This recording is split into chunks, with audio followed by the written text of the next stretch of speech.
పిల్లలతో కలిసి బయటికెళ్ళి ఆల్మోస్ట్ ఒక 5, 6 మంత్స్ అయిపోతుందండి. ఎప్పుడైనా రేర్‌గా మేమైతే పిల్లల్ని తీసుకొని హోటల్‌కెళ్తూ ఉంటాం. ఇంట్లో ఫుడ్ అలా బోర్ కొట్టినప్పుడు. సో, ఈరోజు కూడా అయితే హోటల్‌కెళ్దాం అని చెప్పేసైతే రెడీ అయ్యాననమాట. చాలా రోజులైంది. ఇంక పిల్లలు అడుగుతూ ఉన్నారు అని చెప్పి వెళ్తున్నాము. బయటికైతే మాక్సిమం వెళ్ళమండి. ఏదైనా కావాలంటే ఇంట్లోనే హాయిగా ఆర్డర్ పెట్టుకొని తినొచ్చు కదా అనిపిస్తది. ఎప్పుడైనా కావాలి, తినాలి అనిపించినప్పుడు. సో, ఇంక బయటికెందుకులే అనవసరంగా ఇంక అందరం రెడీ అయ్యి, ఆ బైక్‌లో వెళ్ళాలంటే కష్టం. పిల్లలు కూడా పెద్దయిపోయారు నేనైతే ఈ బ్యూటిఫుల్ లావెండర్ కుర్తా సెట్ అయితే వేసుకున్నా. భలే ఉంది కదా! నాకు ఈ కలర్ అంటే చాలా ఇష్టము. అందుకని చెప్పి తీసుకున్నా. బావుంది. క్వాలిటీ వైజ్ అయితే కట్ వర్క్ దుపట్టా వచ్చింది. ట్రెండీగా ఉంది. సో, ఫైనల్లీ మేమైతే వెంగమాంబ ఫ్యామిలీ దాబా అయితే వచ్చామండి. ఇక్కడ ఏంటంటే ఫ్యామిలీస్‌కి బావుంటుందనమాట సీటింగ్ అది.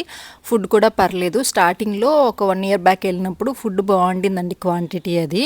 బట్ ఇప్పుడు ఎందుకో క్వాంటిటీ తగ్గింది అండ్ టేస్ట్ వైజ్ కూడా నాకెందుకో అంత బెటర్‌గా అనిపించలేదు. నెగెటివ్ రివ్యూ అని కాదు కానీ, బట్ ఫ్యామిలీస్ అలా వెళ్ళినప్పుడు చాలా బావుంటుంది. డీసెంట్‌గా ఉంటుంది. మనకి అన్నీ కూడా ఫెసిలిటీస్ బావుంటాయి. ఇక్కడికి రావడం ఫోర్త్ టైమ్ అనుకుంటా అండి. ఇంతకు ముందు కూడా 1, 2 సార్లు వచ్చినప్పుడు మన సబ్స్క్రైబర్స్ కూడా చాలామంది కలిసారు ఇక్కడ.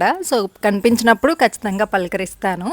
సో, నెక్స్ట్ అయితే ఫస్ట్ మేము కంపల్సరీ బటర్ నాన్ అయితే తీసుకుంటాము. అండ్ ఇక్కడ నెల్లూరులో ఫేమస్ వచ్చేసి రంబా చికెన్ అండి. అవి 2 కాంబినేషన్ బావుంటది. ఇంకా పిల్లలకి ఇష్టం అనమాట. అందుకని ఫుల్‌గా తినేసి ఇంటికైతే వెళ్ళిపోయాం. వీడియో నచ్చితే